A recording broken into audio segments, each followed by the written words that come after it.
Well, welcome everybody. I'm glad you were able to join today for our lecture. And I will say, before I introduce it, this has been a long time coming.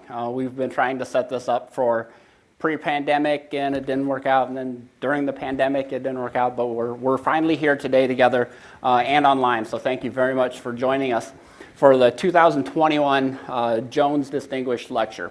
And we'll have a little bit of introduction of the lecture series and also our speaker in just a moment.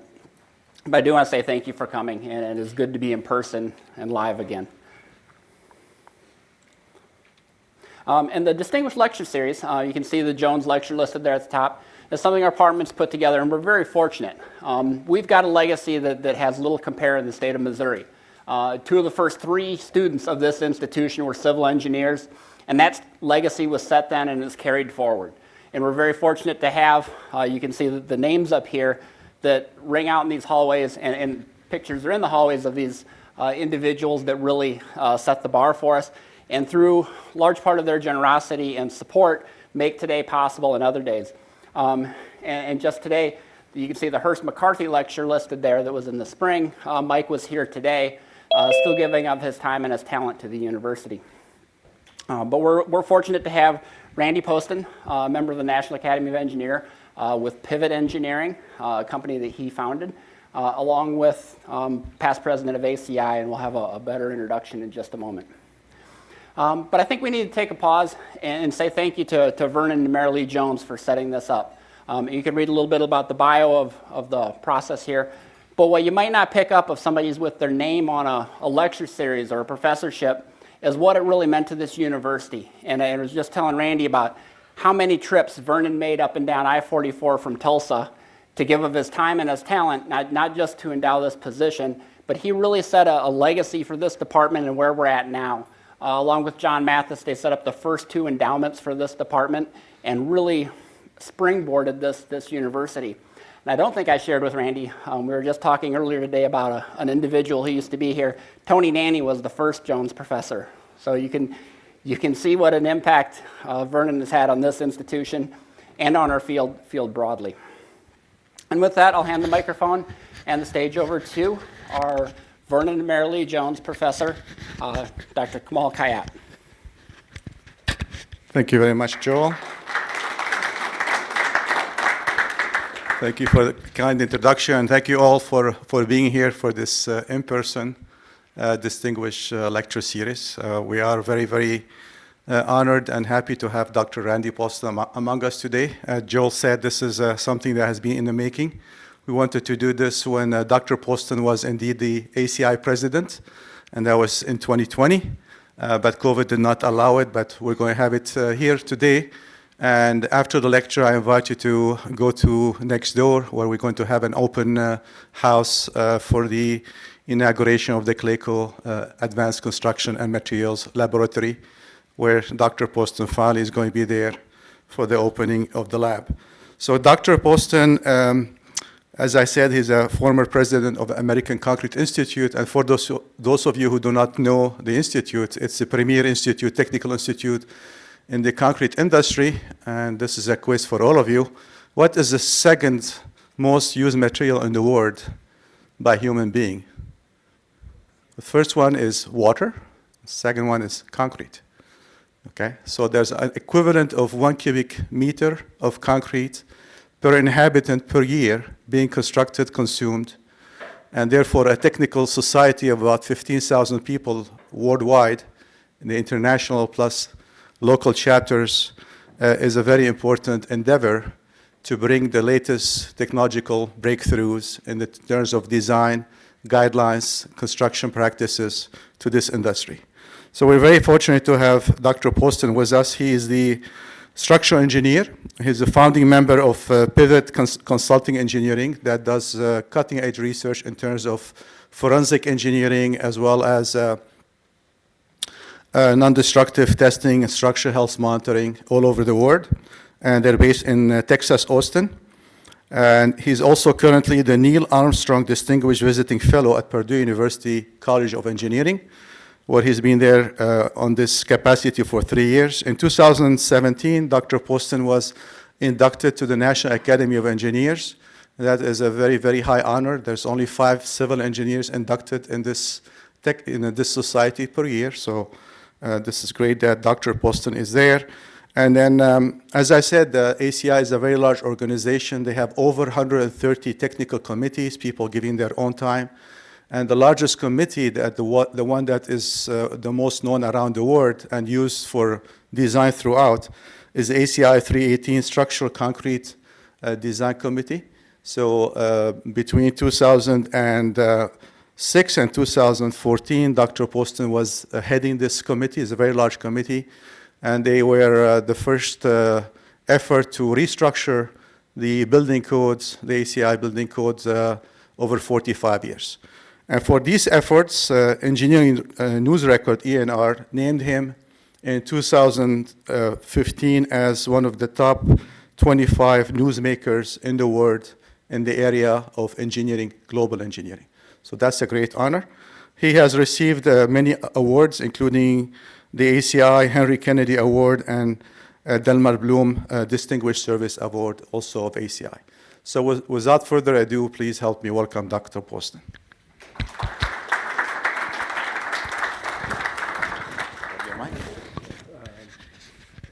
Yep.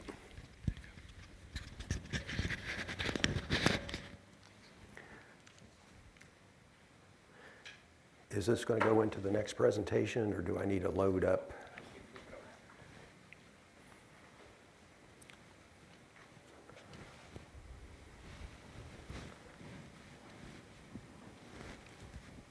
Thank you. Well, thank you very much, Professor Kayat. Thank you so much for that nice introduction. And it is very nice to be here. It has been not quite, probably about 2 years in the making in terms when I first was asked to come to Rolla. It's my first, I've been in Missouri many times, but not down I-44. So it was nice to have a nice trip down yesterday, very, very scenic coming down to this area. I'm going to talk today about most of my career has been involved in forensic engineering, but it's also involved, what I really enjoy most is fixing things. And so my career has been involved in looking at structures, concrete structures primarily, and repairing them, strengthening them, and so forth. And that, you know, as an engineer, I think you can point to and gives you a lot of satisfaction. So I'm going to talk about two buildings that we were involved with. And, you know, I want to thank, certainly, I was honored to hear a little bit about Vernon and Marilee Jones and their gift to the university and help sponsoring this lecture series.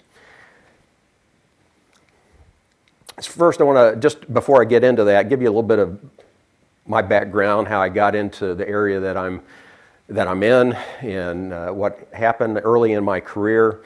I was working for a firm in Connecticut, and during construction, 1987, the lift slab building was being constructed in Bridgeport, Connecticut. And during the construction, this was a pretty novel idea. It actually was a company out of called Techstar in San Antonio, Texas, that they would build buildings on the ground, kind of a precast, and then they would lift the slabs into place. And these happened to be post-tension buildings. And unfortunately, during construction, it was up about 10 stories. The buildings collapsed. There were actually 2 apartment buildings connected together by an elevator core, and they collapsed and killed 27 construction workers. And that, at the time, was the second largest loss of life during construction. The first one was in 1978.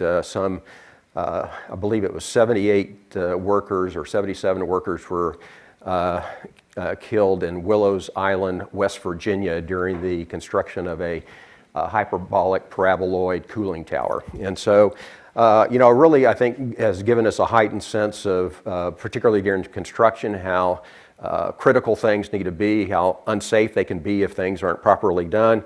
And so this was early in my career. I was involved as a consultant to NIST, particularly focused on looking at the post-tension slabs.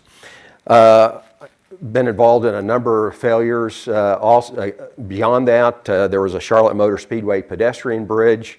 It was unique. It was a bridge that was built over to the Lowe's Motor Speedway.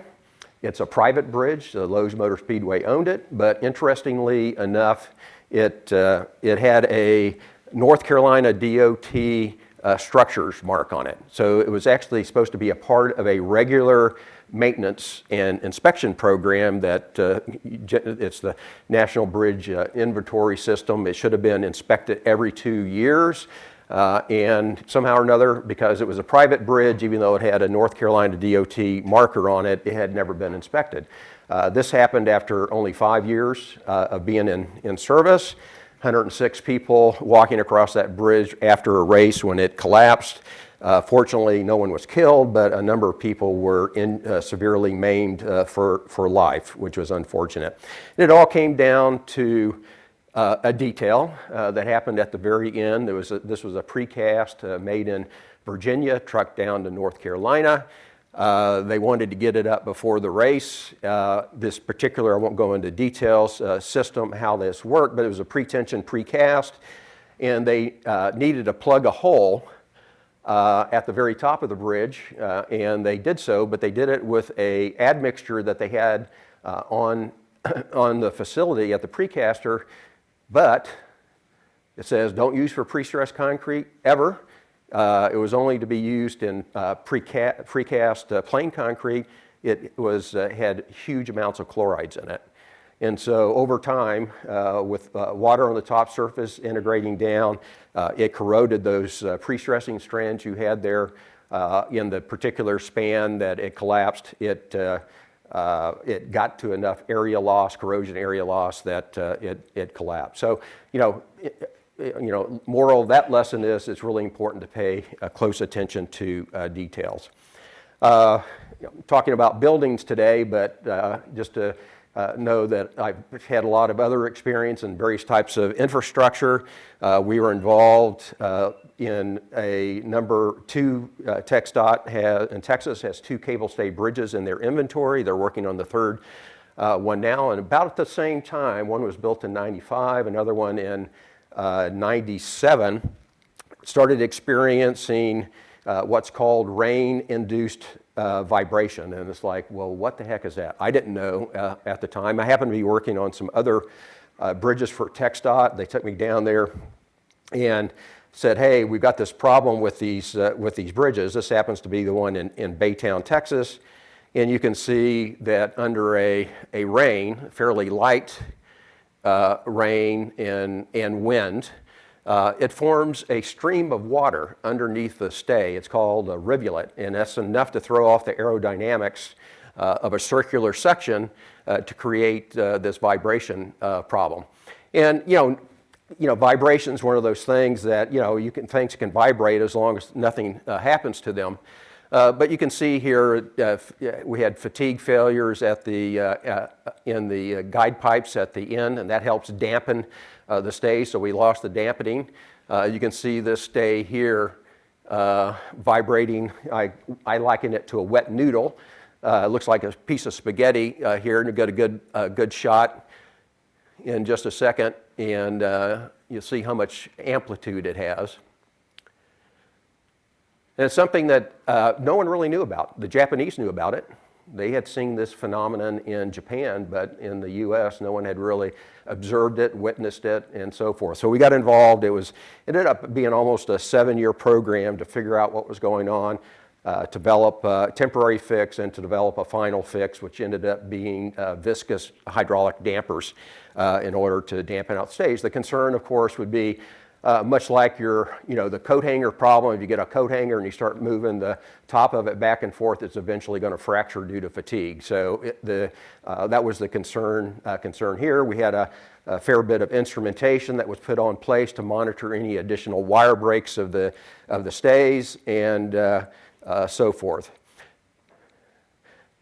So just a little bit of what's forensic structural engineering, at least my vantage point. It's the use of scientific and engineering methods to investigate the causes of various types of problems, whether they be performance problems, collapses, or any of a whole structure or a portion of the structure.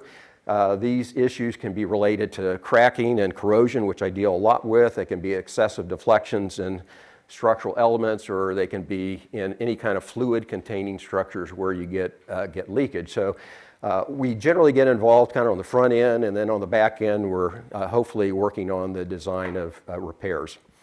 So in the concrete industry, we're spending, according to 2020, a review, and I believe this is actually quite low, $20 billion spent annually on just concrete repair. Just replacing concrete that's out there and having to put new concrete in its place. 20 billion. I suspect that number is about maybe half of what it really is. It's really not easy to get a good measure of what's being spent. So, repairs are needed to address structural distress. You can imagine if happens to be a pilaster in a parking garage, and you see this, it's like, well, that looks a little bit scary. We got a big crack that almost looks like it's dominated by shear, by the diagonal. You've got problems where you just have to remediate the material deterioration that's occurring, such as a hammerhead pier here, which clearly is experiencing a lot of corrosion distress from most likely from water leakage coming through the joints, and issues that we're dealing with in the concrete industry that because of the ever growing market for materials, and we're losing a lot of good sources of aggregates. You can get other types of deterioration like alkali carbonate reaction. In this case, it was alkali silica reaction that it's inherent in the material, and if it gets wet, you have enough to drive the source. Serviceability issues. This is happens to be a dormitory. Most probably familiar with dormitories, and to some degree, this is at University of Oregon. Within 3 years of building this flagship dormitory, it started to sag, and you can see here just to illustrate, it was hard to kind of capture sagging in the floors of the dorms, but you can see the level. This was like walking down a fun house at an amusement park. You felt like one leg was shorter than the other, and walking along, and so it wasn't going to fail, but it was truly a problem from a serviceability perspective. Here's a case, and I'll talk about this one at some length. It's one of the buildings, but you've got construction defects that occasionally occur, and those can lead to distress that need to be fixed.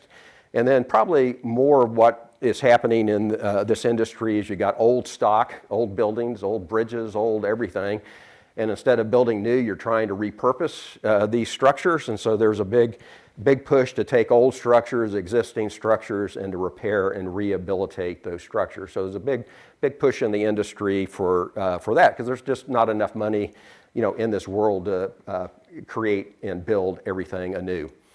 So, the repair industry's been, and it's been over my career since the 80s, mid-80s, a bit of the Wild West in the construction industry. There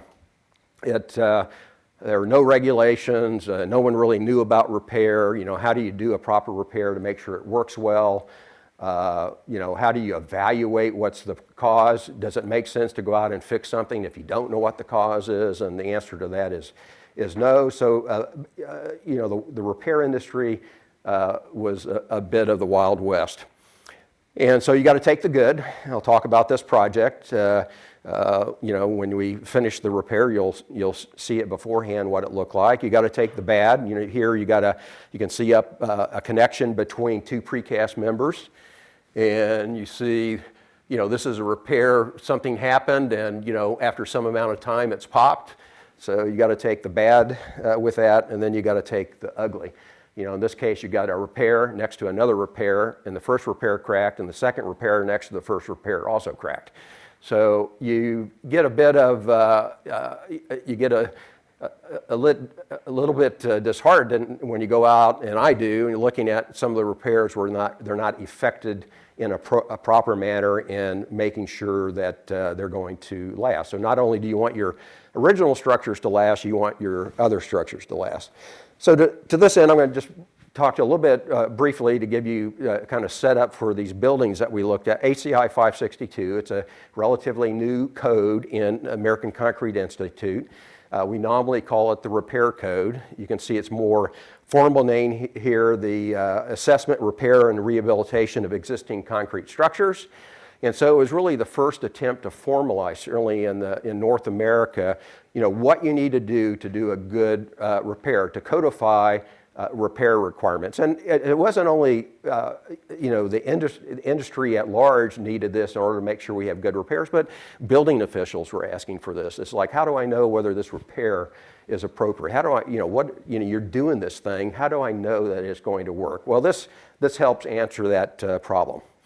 So, when it was developed, I happened to be the first chair of that committee. I wasn't on it very long because I got tapped into doing the ACI 318 building code, but we started out, I met with a group, and then it was later overturned to Professor Kahn at Georgia Tech, and we kind of laid out a framework of what do we want 562 to do. We want to provide for reliable repairs. We want, if you're doing a repair and you have the same repair, you want to make sure there's not a lot of variations in how you do that repair and how it performs. You want to establish, minimum requirements for that repair for the practice. And you want to provide, again, this important a reference point for building officials in order to make decisions. So the repair process, it's really pretty easy. This is about 10 chapters in this 362 code. We want to make an assessment and evaluation. So this goes back to the point I was saying, if you don't know what caused the distress, you shouldn't be fixing it. So you need to assess the evaluation and evaluate it before you go into even thinking about repair. You need to design the repairs, and just like in design of new structures, whatever you put on a piece of paper may be great, but if it isn't effected well in the field, isn't constructed well, it's not going to last. So it's very important to have construction and quality assurance related to that repair. So that's really the focus of 562.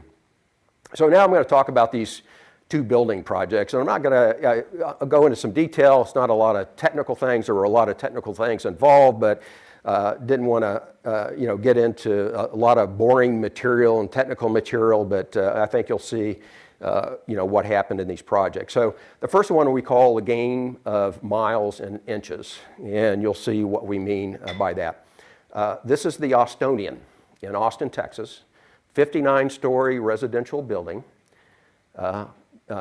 Built and finished construction in 2010. Until 2018, it was the tallest residential tower west of the Mississippi River. Then another building in Austin, Texas, surpassed that by 1 story. And of course, that's what you always have to do, right? To have the tallest structure anywhere, you got to build 1 more story. So it was about 12 feet taller, something in that neighborhood. But then since then, there's a building in Los Angeles, a residential tower, that is actually quite a bit taller than these buildings. I think it's some 80 stories that has been construction. But at the time, this was a very significant structure for, Austin, Texas, which, I grew up in the area, went to school there, and the thought of having a 59-story building isn't even comprehensible to me, but it's there. So to set this up, it's 150 miles from the Gulf of Mexico. And why do I talk about that? Well, we think about marine environments and seawater environments creating corrosion issues, and it's like, well, I don't think that's going to be exposed to chlorides from the sea 150 miles away. Very unlikely, which is true. It was what we refer to as a banded, each of the floor plates, it's kind of a unique, this is kind of they selected this shape, a bit of an oval shape for aerodynamic purposes. It's a banded post-tensioning design. In the east-west direction, you have these bands of unbonded post-tension tendons, and in the other direction, you have what we call uniform tendons. And so it's a system, a grid system of tendons in both directions to carry the various loads on the floor. And when you look at this building, you can see that it has a number of kind of features. It has, in red here, I've marked these balcony edges. Every unit has a balcony. And then we didn't know what to call these, so we called them eyebrows. It's actually an architectural feature. And it's really just the extension of the floor slab out beyond the curtain wall of the building. And so we called those eyebrows for, kind of the analogy, obvious reasons. So 1.75 miles of slab edge when you add it up around each of the floors between these balcony edges and the architectural feature. And when you look at the detail, and we'll go into a little bit of detail on this, this is what we refer to as a drip edge or a riglet architectural feature. And as water comes off the vertical face and it tries to hug by basically surface tension and go back, you want to interrupt that flow, so they put this architectural feature. So you can see here that drip edge is a couple inches from the side, thus the game of miles and inches that we were talking about. So 6 years after completion, 2016, after it was occupied, we had a piece of concrete that fell from the 37th floor, some 200 feet, down to the 10th floor, which is what we refer to as the podium slab. That's where the pool is, that's where the barbecue area is, that's where the dog park is. And this piece of concrete, probably weighed 140 pounds, fell, hit within 5 feet of somebody that was on that deck, and basically exploded as it hit. So that started off, you can imagine, a flurry of what in the heck is going on. And you can see the area where this concrete fell. So we're going to look at this with the eyes thinking about 562. 562 there had been one cycle or one code already published, so we were being active in ACI, we were kind of ahead of the game of what we want to do and what we're going to put out in front of a building official if we've got to repair this building. So we want to look at the assessment, the design, and the construction quality. So assessment and evaluation. First thing we did was go up every balcony, every floor, and look at it, because we didn't want that same thing to happen. And be able to visually, can we see if there's anything that's at issue? And then we did a more detailed forensic evaluation, because if we're going to repair it, we got to need to know what we're fixing. So here's a typical thing that you might have seen up there. This happens to be on, you can see 37, the same floor, 37th floor. See a crack running along that edge, and it's like, well, that's not the direction of any stresses that we're aware of. And so it's certainly concerning from a durability point of view. Could this potentially dislodge and fall? The answer is yes. So we went throughout the building looking at all the areas. Here's another area. You can see where some concrete, it's not as big as the other areas, but certainly you could see that potentially it's in a very precarious situation, maybe an imminent failure coming off the building. So we identified all those areas. So there were 31 locations that we just visually went and looked at of evidence of concrete distress. You can see here the red markings. You can see that this is actually the west face. You can see the east face. And one of the things this told us is that we had some things down low. Certainly had a little bit less on the west side of the building than we did on the east side of the building, but it was dispersed throughout the structure. So it was telling us, hey, this isn't just like, did they have a lot of problem at the very beginning and everything else is okay?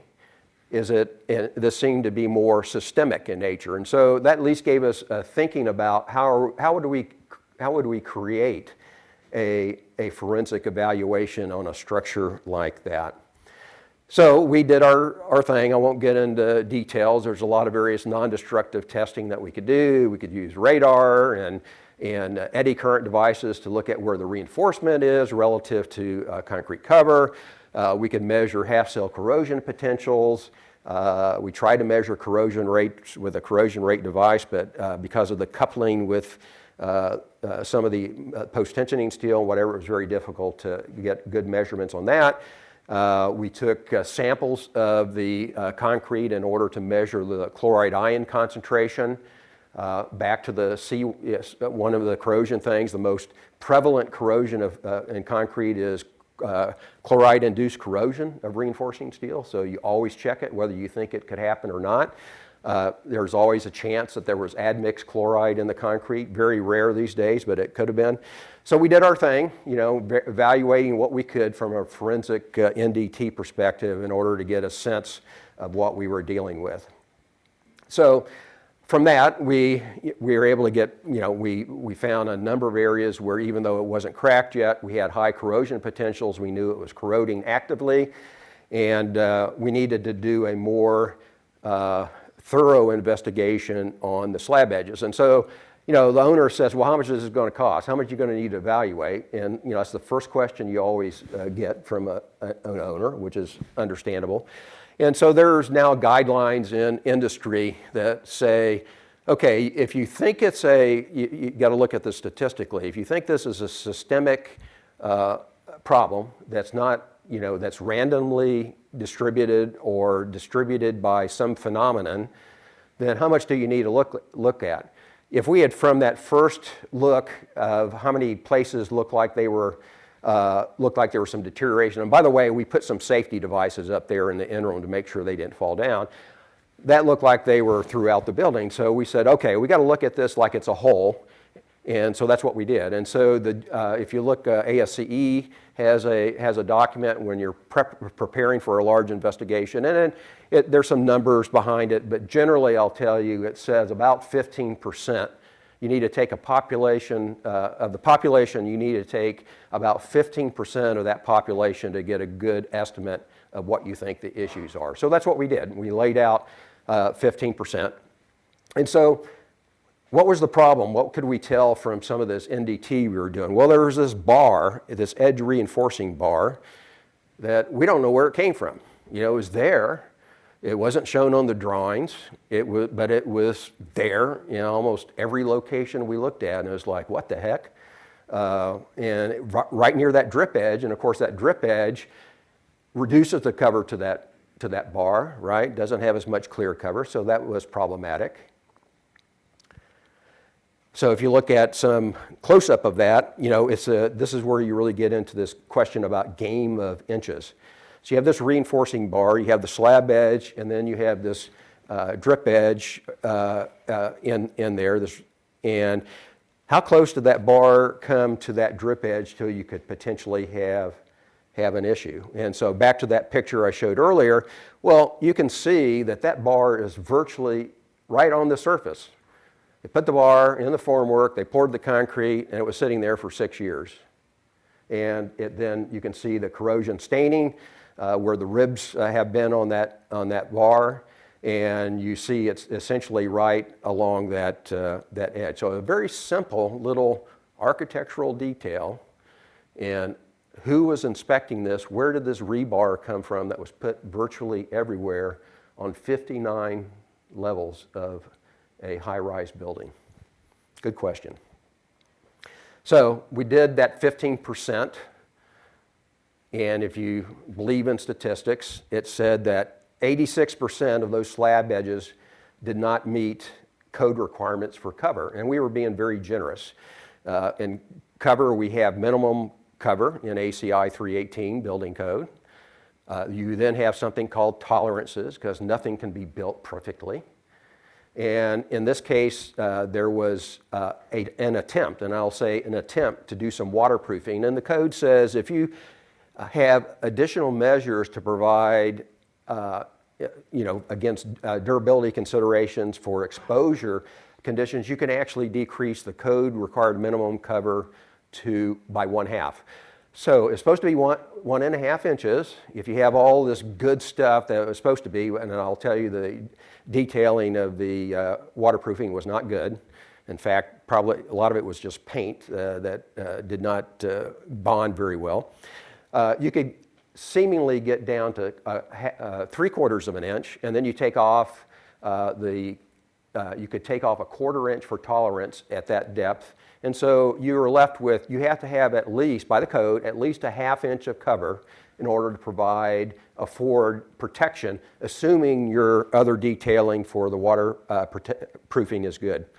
So we measured chloride ion content. You know, you're getting these values as like, you know, you could, if you tasted the powder, you couldn't tell it was salt, right? And so there was absolutely very little chloride. It was at background levels. All concrete has a very small amount of chloride just from the cement, from the aggregates. So it's less than 50 parts per million. So we knew it wasn't chloride. Okay, so here's the question of the day. I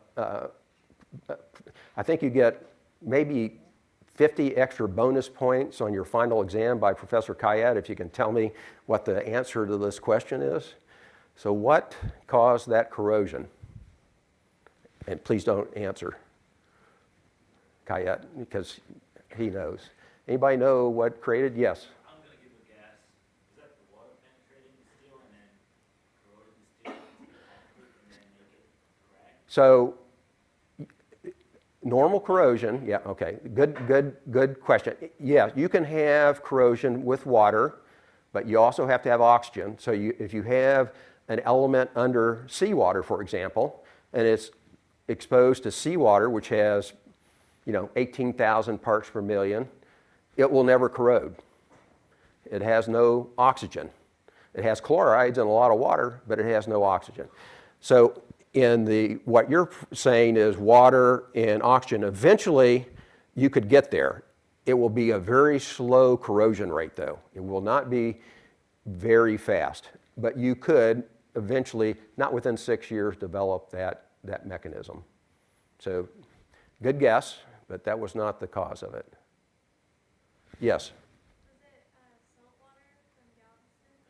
No salt water from Galveston. You know, they didn't, as far as we could tell, we looked at all the records that were used for the concrete, and, you know, all the water had, you know, in a big job like this, they check for content chemicals, no chlorides detected. It's potable water is generally what's the requirement in concrete specifications. Use potable water. You're not supposed to take water out of a lake or out of the sea because you don't know what's there.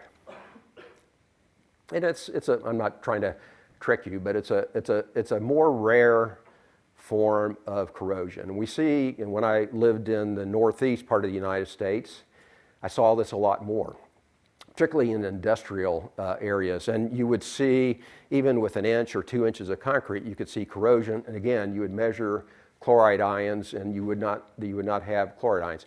This is called carbonation-induced corrosion. So it's a phenomenon. Normally, concrete has a high pH. It's very protective of the steel.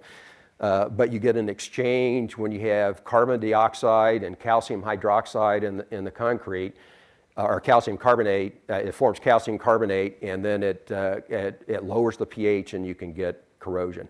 And so what happened here, and normally in Austin, Texas, it's not a very harsh environment. You know, you don't have a lot of smoke gases coming off like you do in, you know, the Northeast, where you have a lot of industrial smokestacks and whatever. That's why you have a lot of carbonation-induced corrosion there. But here, you had a bar that essentially had less than a ½ inch cover, and in some cases had no cover, or had a 1/16 of an inch cover, or an 1/8 of an inch cover. And even in Austin, Texas, when you have, after 6 years, you can have corrosion due to carbonation. So it was due to that particular phenomenon. And so then, how much of that did we have to deal with? Well, not, you know, I said 80%, 6% of the area was problematic, less than meet building code. And so, you know, in theory, you could go in and find, but we didn't check, we checked, remember, 15%. So we go to the owner and say, well, there's 14% that may not need to be done. They go, well, how much is it going to cost you to find that 14%? You know, it's like, and we don't know what 14% it is, right? But from statistics, you'd say 14%. So you could spend a lot of money doing NDT and whatever. So the decision was made, hey, we're just going to just do the, remove the concrete everywhere along that edge and repair it. And so we'll go through the repair. So you have this slab edge, and we're going to have to deal with this bar. We had to remove the concrete along that edge, but remember, this is a post-tension slab. So you got anchors, a lot of them. You saw that, how many tendons we had in both directions, and particularly in the banded tendon line. You've got to be careful about not getting ahead of the anchor. You can get someone killed very easily. But I've done a lot of post-tension concrete repair in my career, and I knew if you had the right contractor, you could instruct them on what you have to do and how careful you need to be. And I will say we did not have one issue with any tendon in the building, and there were thousands and thousands of tendons in this building. So we were successful there. So we had to remove that offending bar, that bar down at the bottom. We had to remove that concrete. And then, we kept struggling. Well, how we were going to do it? We had, there were other, we had other experts for other parties for the original contractor, and they didn't want to remove the concrete. They wanted to slap up some, and I hate to, do it. They wanted to slap up some FRP sheets around it and say, oh, it's going to encapsulate it. We're not going to take care of the problem. We're just going to put some FRP around it and hope that nothing falls later. And it's like, no, we're not going to do that. That's not what we do. So we eventually, long and searching, said we're going to remove the concrete, and then what's going to be the most inert thing that we can do? And it was like, and thankfully we actually, I've been involved in repair for a long time, but we actually had Tony Nani, who people may have heard of around here, and he's a big FRP guy, as a consultant, and we went with him and said, we have this idea that we want to use these GFRP bars here. What do you think about that? And the nice thing about that, it's non-metallic. You can get them into the edge of the concrete. You make that edge inert, basically, right? We're making it non-metallic. We're going to make it inert. So we went back, dialed in various types of detailing. You have to actually, there's some structural aspects of this because of rail loads and different things that you had to do. We actually added about 2 inches of additional concrete material. This was a very, it had very similar properties as the original concrete. That's one of the keys about repairs. You don't want to have something so much stronger or so much more impermeable. It had very consistent properties, but we added 2 inches of additional concrete in order to give us some extra room to get that detail in there as the drip edge. And then we applied appropriate waterproofing. We knew the intersection of where we removed the old concrete to the new concrete was likely going to form a crack there, so we had a sealant joint that's to make sure that whatever crack wanted to form there, it would bridge it, and then along with the waterproof coating. And here's, just to give you an example, so here's what we see when we remove the concrete, and you can see that bar down at the bottom that we're having to deal with. So we removed that bar basically, and then we went back with GFRP, both dowels and some detailing steel. You can see, of course, some of these anchorages here that we're having to deal with that can be problematic. You got to be careful. About 28,000 pounds of load in each one of those. And, this is the kind of stuff you're looking at. It's like, well, here's this bar, but you got like paint on that bar. So it was corroding from almost day one, and you can see paint on the corrosion products. It's like, how does that happen? Did someone not see that? So now the repair. So here's an edge that we've taken off. You can see the repair. Then we've taken off the waterproofing. Here's the new edge. You can see starting the installation of the GFRP bars. You can see the bars at the 180-degree hooks and this detailing steel. We also used stainless steel helical anchors because of the positioning of these post-tensioning anchorages. Some of them very close together. We couldn't get one of those GFRP bars in between those, so we had stainless steel helical pins. Of course, stainless steel is inert from corrosion, so we're able to drive those into the concrete and have those as anchoring points for the GFRP bars. One of the problems you deal with in concrete is, particularly if you got new concrete with old concrete, the old concrete isn't going to move. The new concrete is trying to shrink due to time-dependent effects. So we knew we were going to get cracks. We're going to get restrained shrinkage cracks, which of course we did. We provided for that, and we just went back and filled those cracks. They were very regular cracks. We predicted that. and filled those with methyl methacrylate. It's a gravity feed material to fill the material in order to provide some integrity at the crack. It wouldn't have mattered. We wrestled with even if we needed to do that, but we decided to be conservative. And well, this is strange. Oh, I know. There we go. Just so you know that I actually do get on a building every once in a while. And that's, everybody at the office kind of laughs at this picture. It's like, is that the one day you went out there or something? Someone snapped a picture of you? It's like, yeah, that's what happened.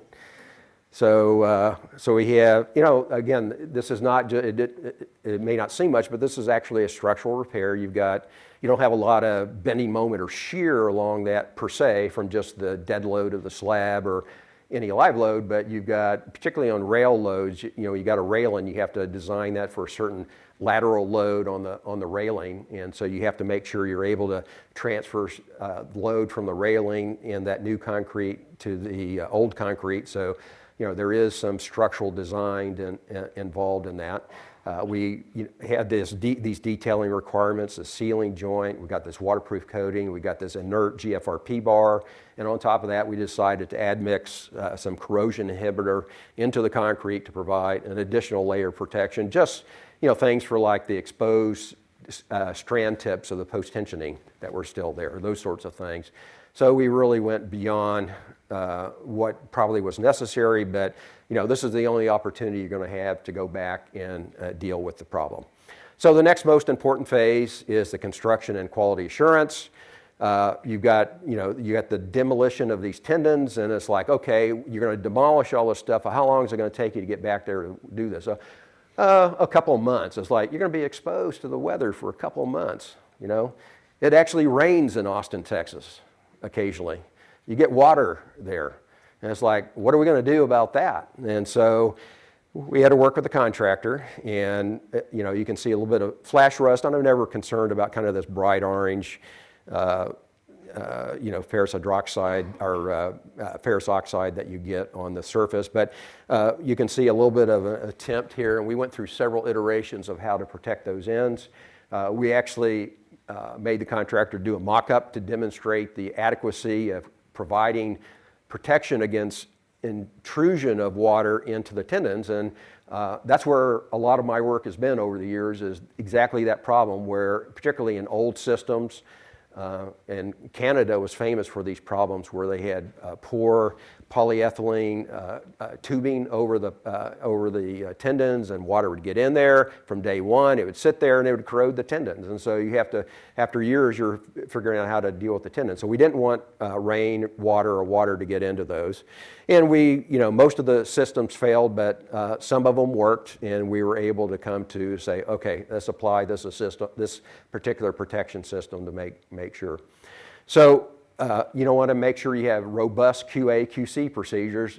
Again, after all, you can do all this fancy stuff, diagnose it, design the repairs, but it may not be successful. So we had different levels of inspection, both at the original concrete removal, it was looked at. After the reinforcement and formwork was placed, it was looked at. Third-party inspection, hired by the owner, actually hired by the construction management firm, concrete placement, and then the coating installation. So those were the 4 target areas in this particular repair. And so depending on your repair, you want to make sure you have pertinent and strategic inspection points. So these are the things that you would typically: concrete strength and slump, and our compressive strength, and then shrinkage and pull bond, and chloride ion content, modulus of elasticity was pertinent to this particular one. We want to make sure we weren't adding chloride in. There would be no reason to. But the first one was more frequent. The second 2 were less frequent, but we're relying on some bond at that interface between that new concrete and old concrete. We wanted to make sure it was good. And then chloride content and modulus of elasticity. Again, we want a concrete that's reasonably consistent with what was placed there. That's the reason we measured modulus elasticity. We didn't do a lot of that. So the one we really concentrated on from a practical point of view is that the pull bond strength. So the bond is critical along that interface, and you've got here's a case, these are, like hockey pucks that you glue onto the side of the edge. This was actually, the special inspector would go up and tell the contractor, okay, today I want you to leave that little cutout there so we can do the test. Contractor never knew. It's not like he knew where the better roughening was or the better surface prep was. He was told, okay, go over here and do that. So they would do that. And you can see, and then you have a device and you pull on that hockey puck and you see what measure the bond strength. That's not exactly what's going to happen in practice from a structural point of view, but it's the best measure that we have. So we specified a minimum 120 psi, which is not a lot, but we knew that if we had that, it was probably okay. And these were the pull bond tests that we had. 91% met the requirements that we had, but some did not. So those needed further assessment. We'd go out there and look at it. What's wrong? Do we need to take out all the concrete? You took out concrete, you poured it back. We don't have good bond. You're going to have to take it out again. That's the last thing a contractor wants to hear. But unfortunately, some of that he had to do. So here's an area where they've placed the new concrete next to the old concrete, and you can see that line on the back side there where that surface where it's just not in good contact. And so you can imagine we got very low bond strengths in this. So unfortunately, contractor had to, it was rejected and had to come back and do that. So that's the story of the Austonian, and certainly at the end we can have plenty of time for questions and so forth about those repairs. I want to make sure what time or we need to be finished. Half an hour. Okay, I just didn't want to interrupt anybody's party plans or anything else that you might have on what is today? Thursday? Well, that really means Friday in college, right? Thursday's the new Friday. That's what I was told anyway. Thursday's the new Friday. Okay, the second building, not the game of inches and miles, but the dangerous building, and it was dangerous.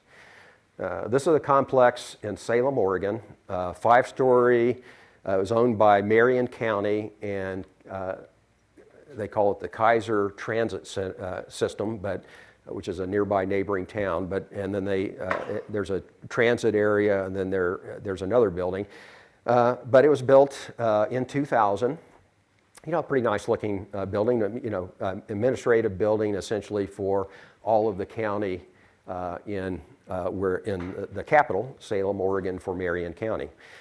So you can see here this is the complex. Here's that building. This is the transit area where buses come in and out. And then there was an expansion. This was never developed. They poured a post-tension slab here in the thinking that they would eventually put up maybe some storefronts or apartments, but that had never been built. So what is the one thing wrong with this project here that you can look at? Well, the one thing that was wrong with this project when it started to have problem is the newspaper was across the street. So they got a hold of that and said, what's going on with this? There's something going on. We want to know what's happening. And so that created a lot of issues and a lot of problems. So here's the building, this office building, this transit mall area where buses come in and out, flow out. And then this is that third block that was just essentially a post-tension slab with some underground parking. So you go out to the building, and this is when I first looked at that. This is a project took years in kind of formation, the way some work worked. You got some pretty long spans, and then I look at these columns, I'm going, man, those look fairly slender for a column carrying that much. And this is a flat plate construction, post-tension. Weird thing is some of the post-tension in this part of the structure was actually unbonded post-tensioning tendons in the building, which is more protected. They use grouted post-tensioning, which is the opposite of what you would probably do. So it was just a mix and match of things that never made sense, and we'll talk a little bit about that. But you can imagine if you're parking downstairs and you're looking at this and you go like, my God, all this leakage coming through and cracking that's not just cracks coming from leaks. It looks like diagonal cracks that may be related to, shear in that basement wall. You see active leakage here.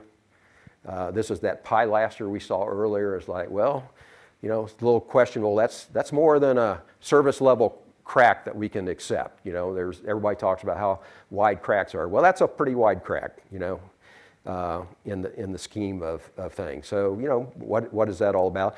We're walking around the building. We see that there's already, someone's put crack monitors up. It's like, huh? You know, this is 2012, so 12 years after the building was built, and you say crack monitors. Okay, that's weird. That's on a shear wall. Since they put the crack monitor on, though, you'll see it hadn't really, it's hard to maybe see, it hadn't really moved anything since when they originally put it on. But you can see all of the, it's a little bit hard maybe in this picture, but you can see some of the diagonal cracks that are in that shear wall. You walked up in the offices and you got water on the interior. You know, it's like, well, that's not normal. On the window sills of you know, glass windows, windows you can't open, so that's a problem. And so 10 years after this building was constructed, they had someone come out and look at it. They looked at it for quite a while, and they declared the building unsafe, red tagged it, and said, you got to move your folks out of that building. 10 years. And so, of course, you can imagine, and you know, again, we have the newspaper right next door, so they have a hot seat where they can go over it every day and look at what's going on. You got things like, you know, it's plagued by structural problems. It was occupied for 2 years. Someone noticed some cracks back 2 years afterwards, but no one ever really looked at it or did anything with it, and knew much to do with it. So what was that all about? But they were going to vacate this building. And then it got so bad, you know, and I love this picture. This was the new paper's vision of what that paper or what this building meant to the citizenry. It's like, this building can move and deform, and it's all over the place, and you know, here are some things from the newspaper. Courthouse Square, it's worse than you think. It's unfixable.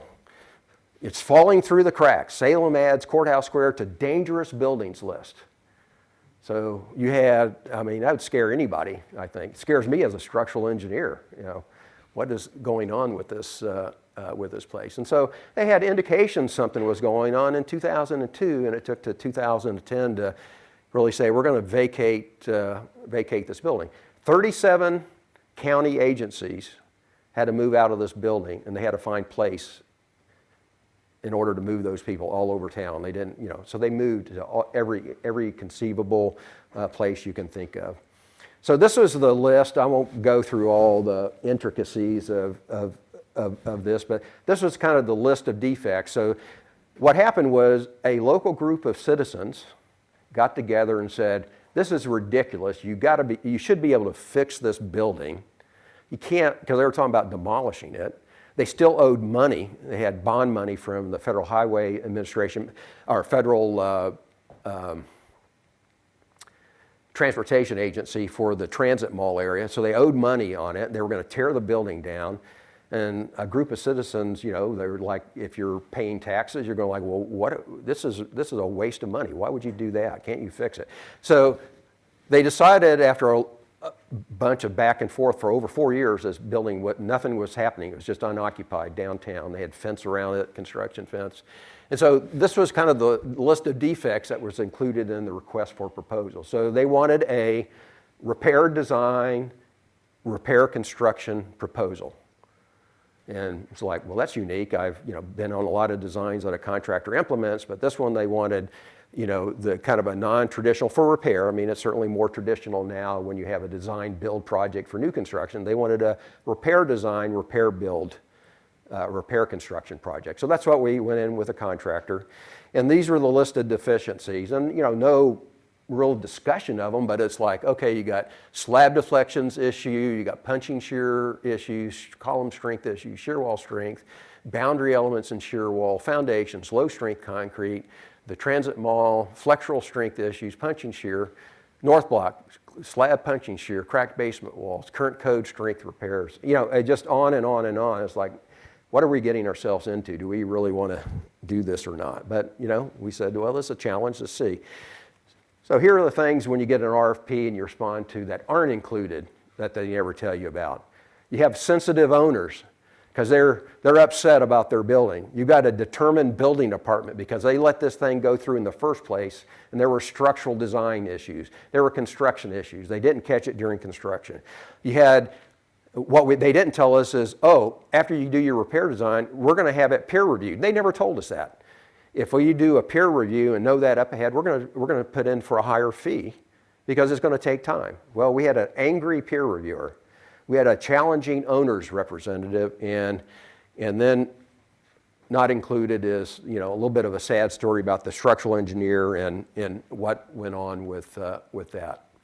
So again, we're going to go back to 562, look at the assessment and areas and evaluation. We did a forensic evaluation, did materials testing, because there were issues with materials potentially, a structural analysis in order to come up with what we needed to do. So, we used a kind of a suite of different things in our toolkit, if you will, radar, impact echo, which is a stress wave method. We did openings, doing test pits, pull bond, did some petrography to look at the aggregates and the paste aggregate interface to make sure there weren't inherent deterioration mechanisms that we weren't seeing. We didn't think it could be in a dry building, but we didn't know. And so, we went out there and first had to do, let's take a look at this building. Is the reinforcement that was supposed to be on the drawings in the right place? Is it, dimensions right? All the kinds of things that you would do in a due diligence part of an evaluation. We looked at, this happens to be in the unbonded post-tensioning in that transit mall area. Again, one of the things that I've been concerned with and seen over the years is water getting in the ends of a post-tensioning tendon before they're grouted at the plug ends, and water can travel down the interstices of the wire and create corrosion problems. So we tend to go to the low points where the tendons are, open them up and see if, in some cases we've seen water just pouring out of these things. Well, that's not a good sign. In this case, this is a new modern extruded sheathing, and so we didn't expect any. The grease was good. We did not see any issues with the tendons themselves. There were various types of in situ strength evaluations done, load testing. You see a swimming pool here. You can see what's kind of a pluck test where you pull up on the tendon and measure the deflection, and you can assess more or less, it works okay, what the tension is in the tendon to make sure there wasn't anything wrong with the original tensioning of the post-tensioning, and it certainly did not appear to be. And again, materials testing, it was strange. We did some cores throughout the building. We found one floor, the floor number 3. All the floors had, it was supposed to be 5,000 PSI concrete, or 4,500 PSI concrete. We typically got 5,600, 5,800 on all the floors. At floor number 3, it had like 3,500 on a number of cores. I mean, it was just low strength. We ended up doing calculations based on that strength, and it was fine, but it was just an oddity. We, to this day, don't have a clear explanation of that, but we had to target our analysis to make sure we included the influence of that low strength in that one floor. So again, I won't go into all the details. We can do all kinds of structural analysis with the tendons in place and look at the dead loads and live loads, look at it over time, including time-dependent effects. And we started to see some obvious issues with the design.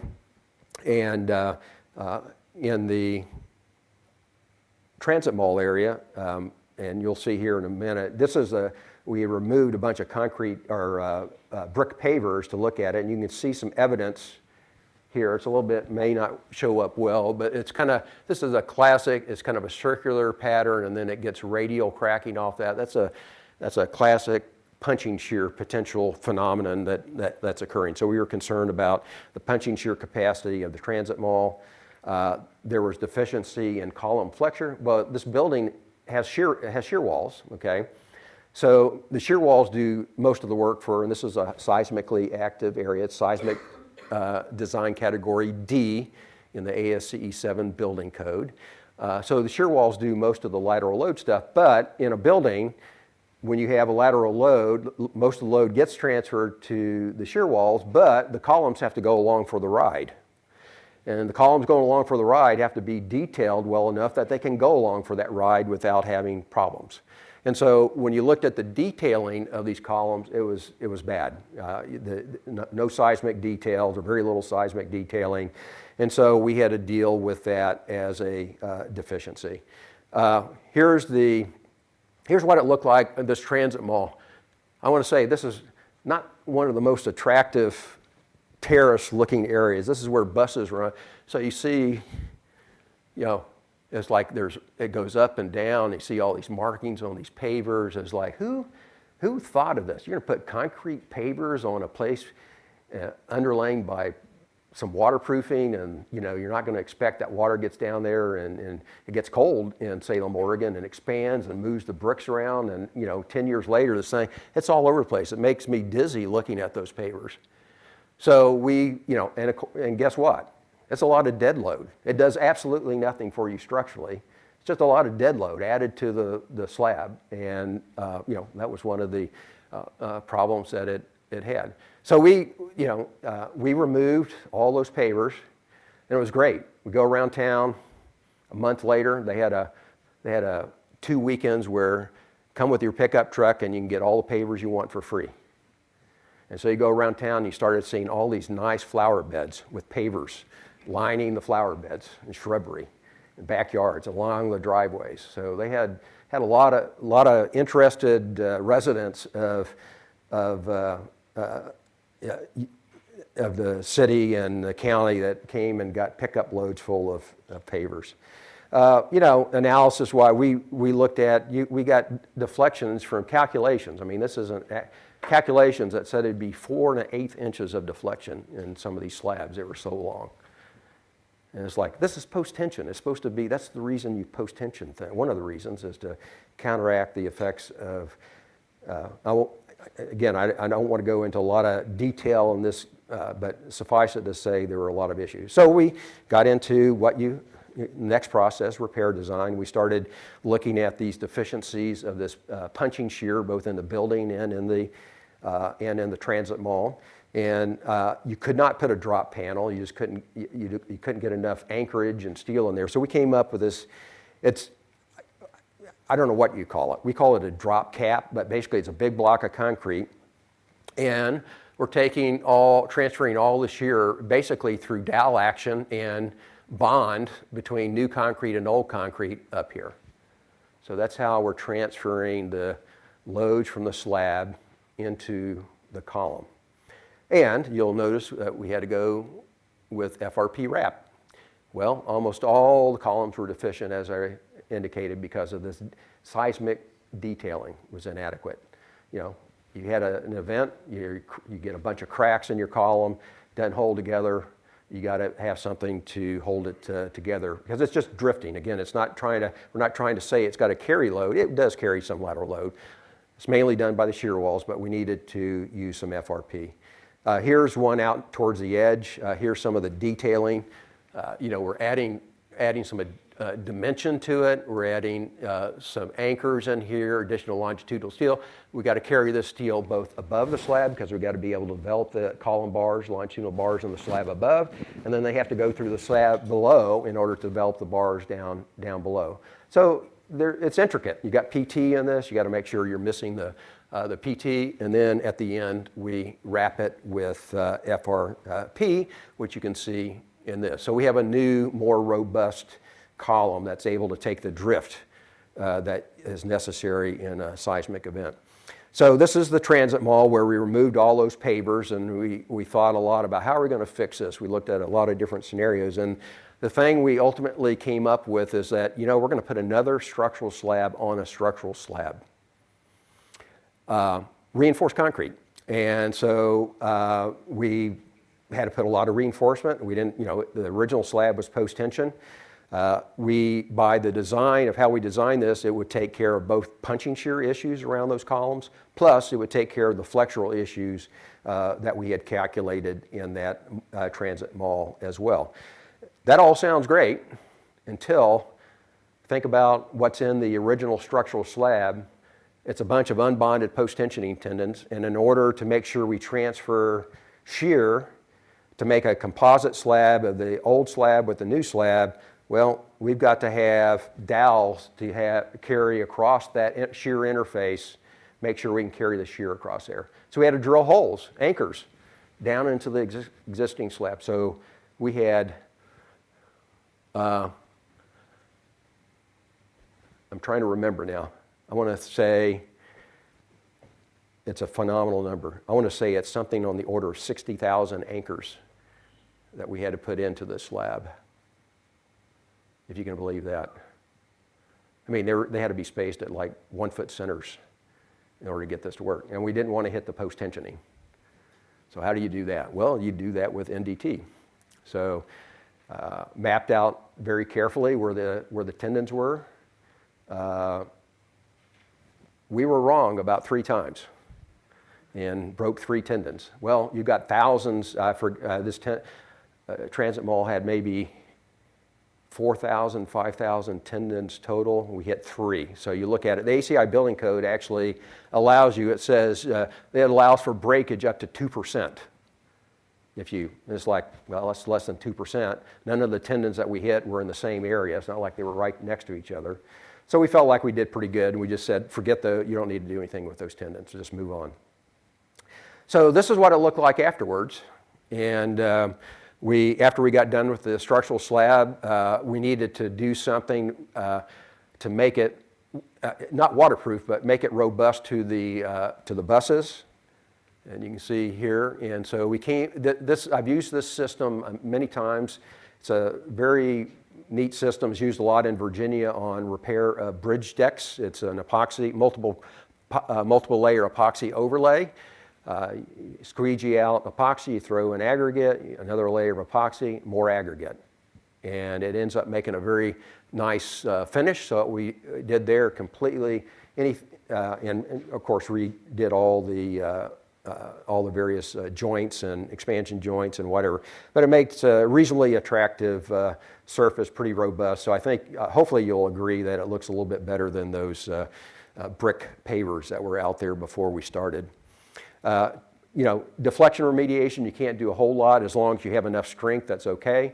So we basically went in and did lightweight fill in areas in order to get it level. So, the owners went up there and, after we did it, they'd kind of touch it and feel it and say, yeah, this feels okay. I mean, we had some metrics that we had to do, but in order to satisfy what the deflections were. And so back to the third thing, construction and quality assurance. We set up a system wherever there was a repair. These are little tags, whether it was at a column, whether it was at one of these drop caps that we did, and you'd have to sign off. There would be signatures on all these, and of course these were cataloged and kept. So we had this multi-party inspection process to make sure that everybody had signed off on it, including the city.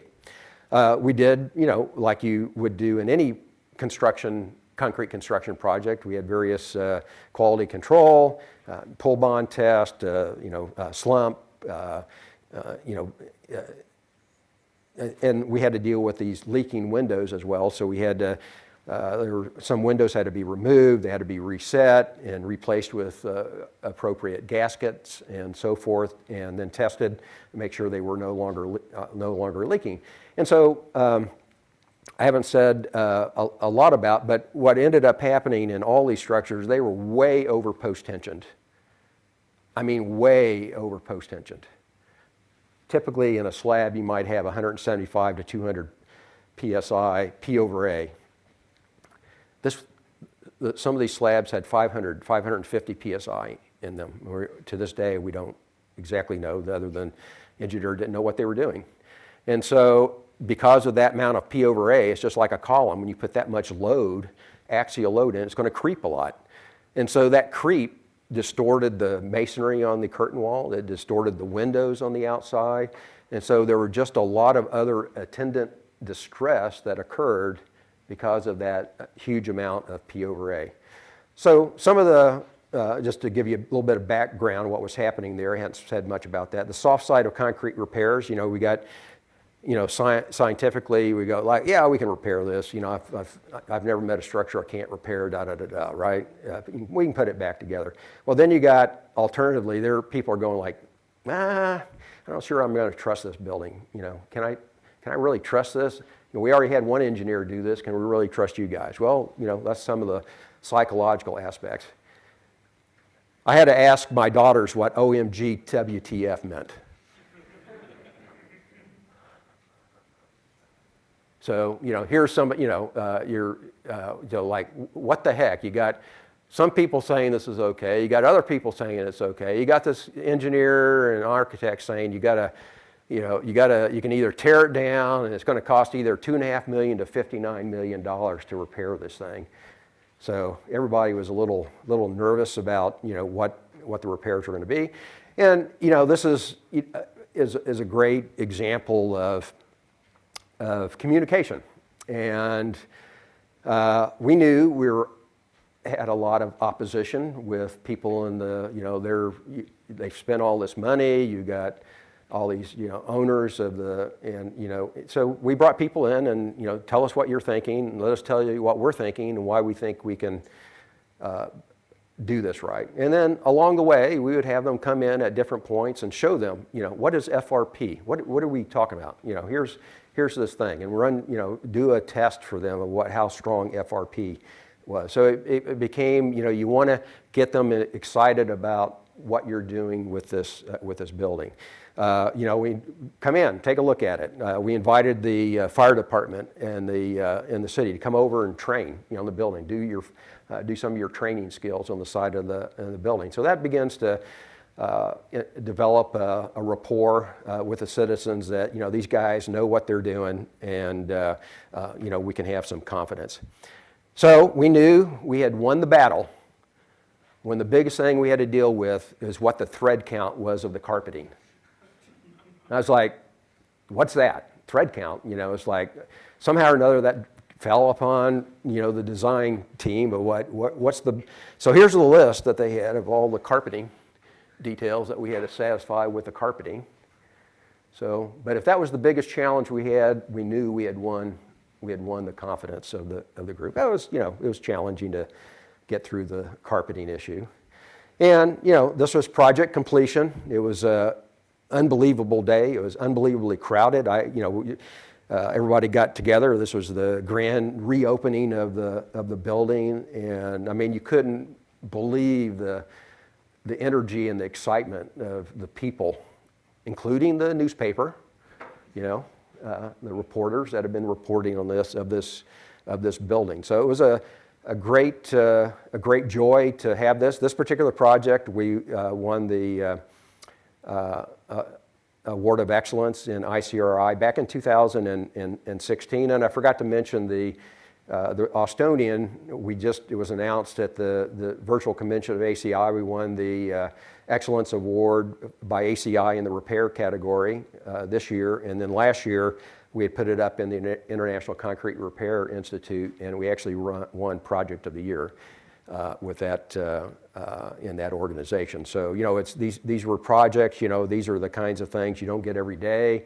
They're challenging to work on. They're challenging at a human level, dealing with homeowners and dealing with people that are upset about the cost of their property. And so this is a good picture for project completion. And just to summarize, concrete repairs, nothing's just like in any concrete building, nothing's the same. You got to look at it from a technical, non-technical perspective. You got to be able to diagnose the issues in order to do a proper design, in order to come up with a reliable diagnosis to make sure you're not going to create another problem. ACI 562, it's not been adopted by the International Code Committee yet, but we're well on our way. It's been adopted by a number of states. And so we're hoping that the industry at large will pick it up and use that as in terms of repairs. Unfortunately, you got to tell owners you got to spend the money. If they want you to not spend money, run away from the project. You need to design the repairs to make sure that you consider the strength and durability of what your repair is going to be. And I think almost the most important thing, not as much as on the engineering side, but it's really about having quality control, quality assurance and make sure you have reliable concrete repairs. So with that, I'd like to finish my presentation. Again, thank you for your attention, and I'll be more than happy to answer any questions that you have and go from there. So thank you very much.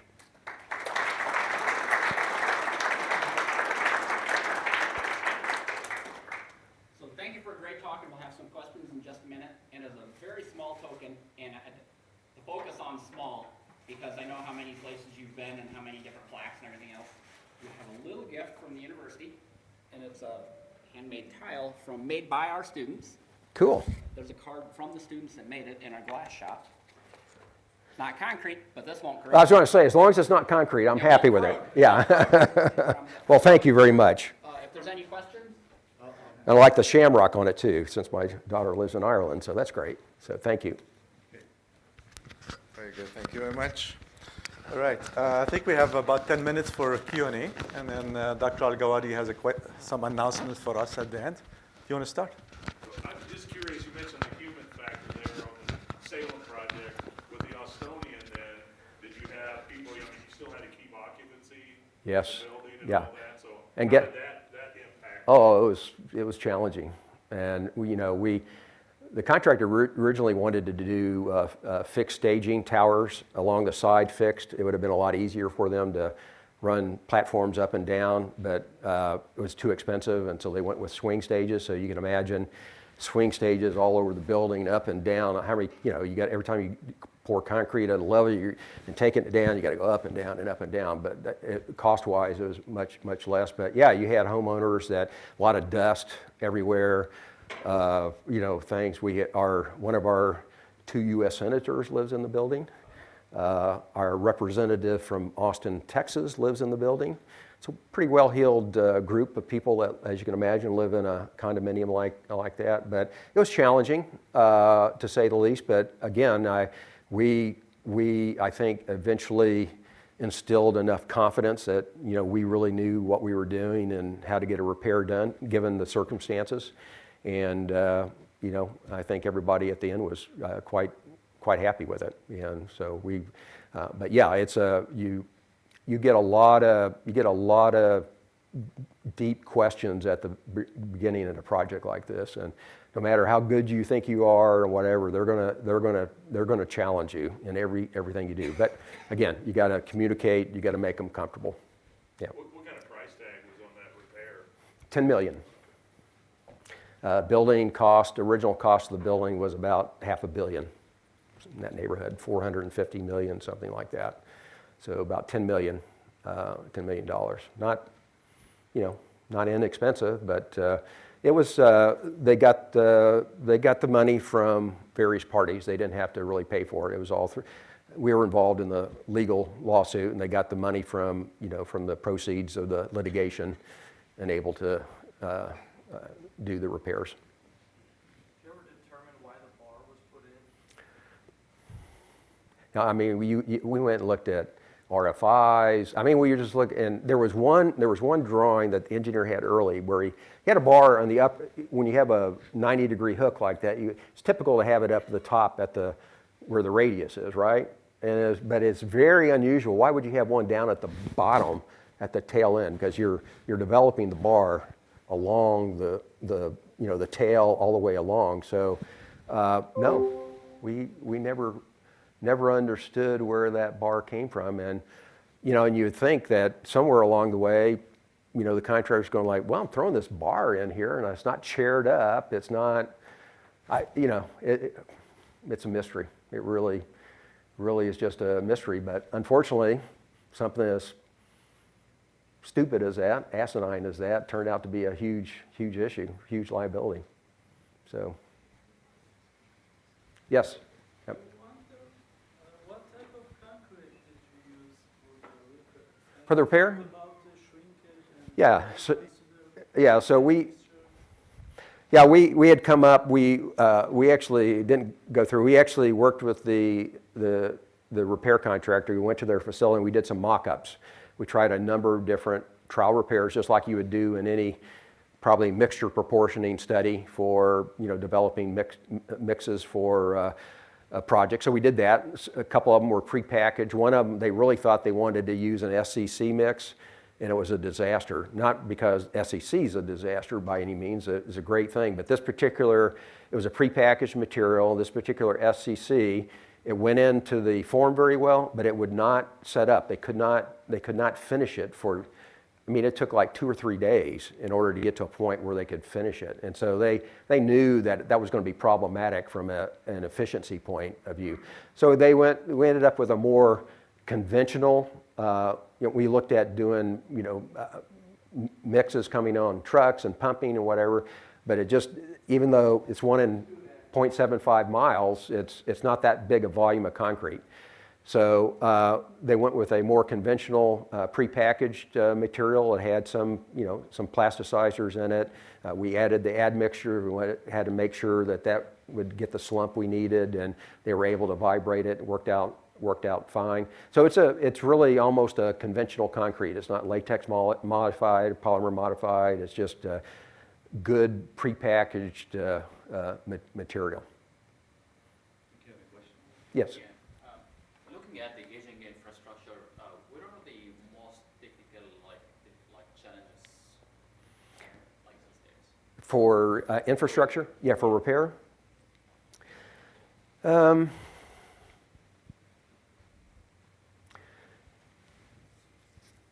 A lot of the challenges that we see don't come from from an engineering, design, repair perspective. I'm not going to say that that's absolutely straightforward, but it's probably more straightforward, a little less straightforward than original design. But you're taking a new structure, an old structure, and you got to, are you making it composite? Are you relieving load off of it before you put the load on, new load on? Those kinds of questions for composite action and so forth. The challenges really come in for the contractor and how they're going to implement it, and that's where you got to think about the heartache and headache that a contractor is going to have in order to implement this job. And it's not we're not in the business of dictating means and methods, but it is challenging for a contractor to do. You think about the Austonian, you're chipping off concrete at 59 stories, and you got to you're catching that debris, and how do you do all that? I mean, and you think about a big bridge, and you're trying to do repairs. It's a challenging task to get it to be safe, particularly when you're trying to keep occupancy, trying to keep a bridge open. I think the challenges is really a lot in just being able to effect the work that you've designed. It's easy to put on a piece of paper, but it's a lot different than you got to take materials off and put materials on. So that's my perspective. I don't know if that's but that's what comes to mind quickly. Yeah.